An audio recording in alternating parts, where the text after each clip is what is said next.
Welcome to Community-Based Theater. The pieces you're about to see were written by Cal Poly Pomona students in collaboration with their community partners, members of the Pan-African diaspora, also known as Black, African, and African American people.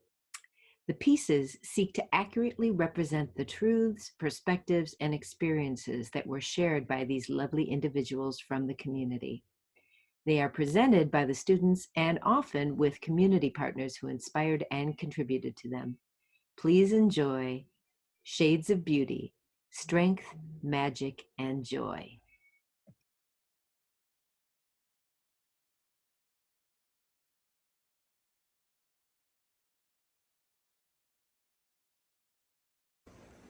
Hi, my name is Samantha Brown. You guys are about to view a reading of my monologue that I wrote called Chair. It focuses on the screams of hair and also a little bit on grieving. I was inspired by Roslynn, Samia, and Valynsia's stories on their hair, and there's a little bit of that in there. So I hope you enjoy. I have stage directions read by Breanna Simmons.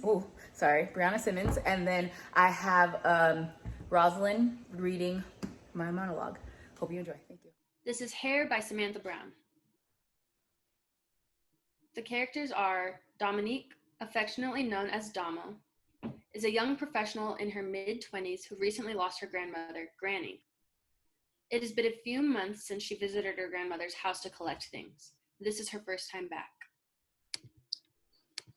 Damo enters her grandmother's kitchen. It is cold, dark, and lifeless there. The kitchen is small with only a small wooden table, 4 chairs, a sink, a stove, and a small white unplugged fridge, an old microwave, and some cabinets and drawers.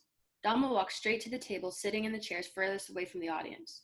On the table, there is an obituary and a small handheld mirror. Damo enters the kitchen. 82 years. 82. Fuck. I'm not supposed to be crying. Shit, I don't know, man. Granny, what? I'm supposed to be strong. You have to be strong. My mama needs me to be. Or I don't know. Damo looks at her granny's obituary and reads, "You better shine, baby. Brighter than a diamond." The sound of the stove clicking and turning on. Music starts playing Diamonds by Rihanna. Damo looks up in confusion. The music abruptly stops. Damo wipes away her tears and picks up the obituary. She begins to look through it and sees a picture of herself on one Easter Sunday. A smile comes across her face. I still can't believe that they chose this picture. Snaggletooth ass. Fuck. I remember that night.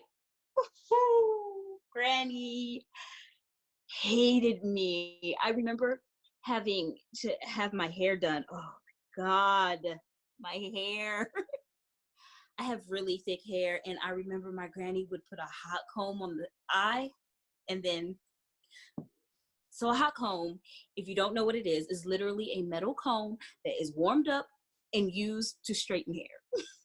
She would put it on the eye of the stove, and I would sit in this chair facing the stove like this, and I would watch it heat up, counting exactly how many seconds it was there.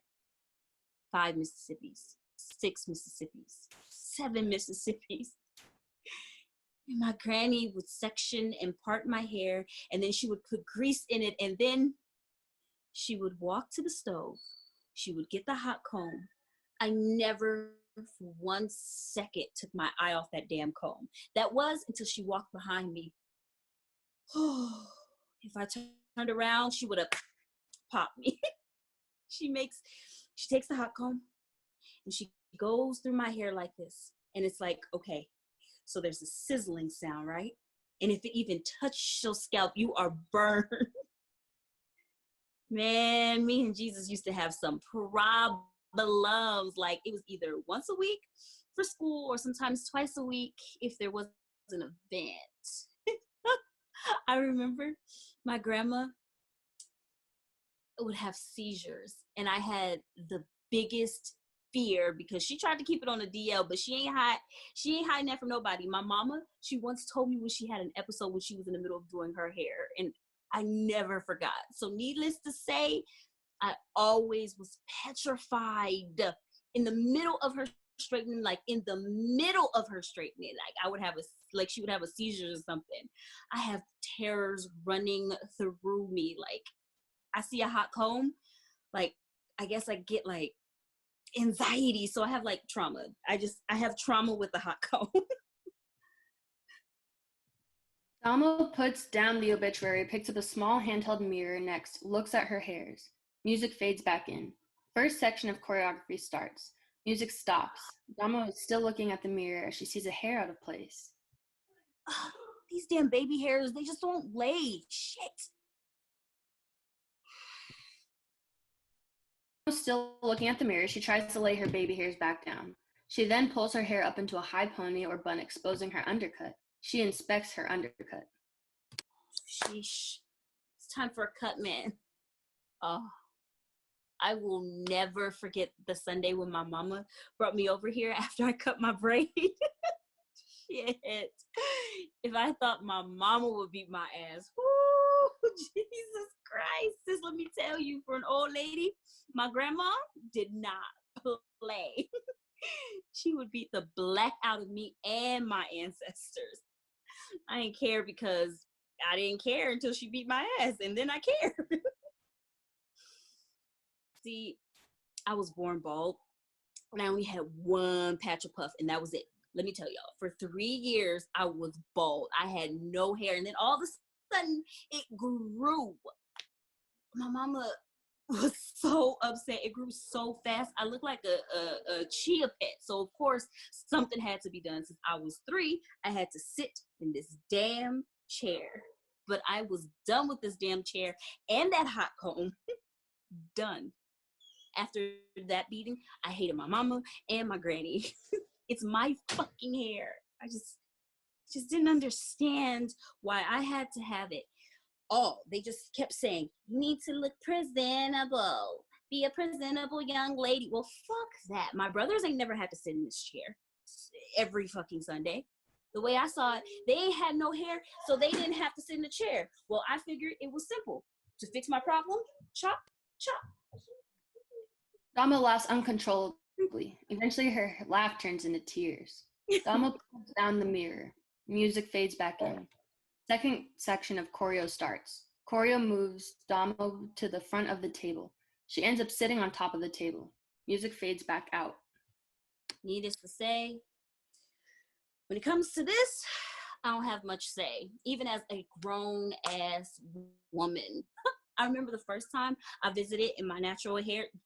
Jesus, you would have thought I came home a Republican the way my granny reacted.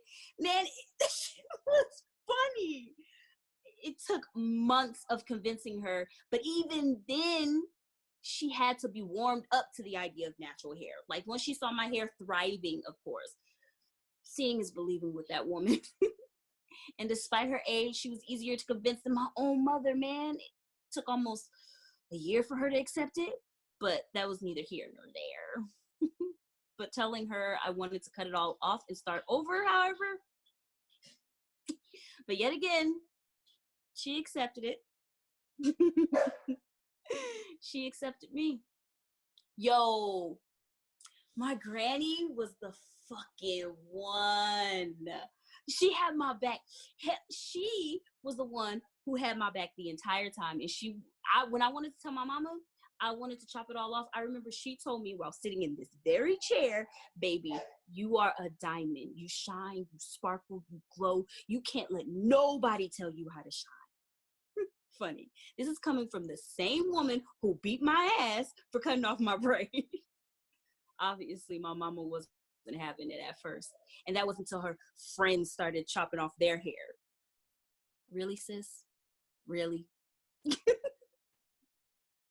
You know, this lady had the nerve to chop her hair off when I was in basic training. Didn't say a word.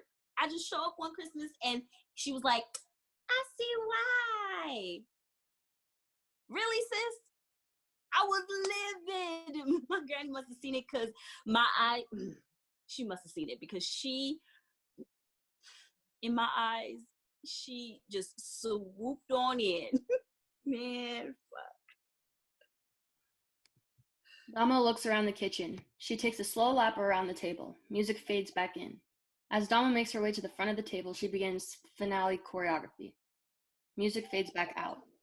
Dama ends sitting on the tabletop. A single spotlight is on Dama. The sound of the stove burner going out. Blackout. End.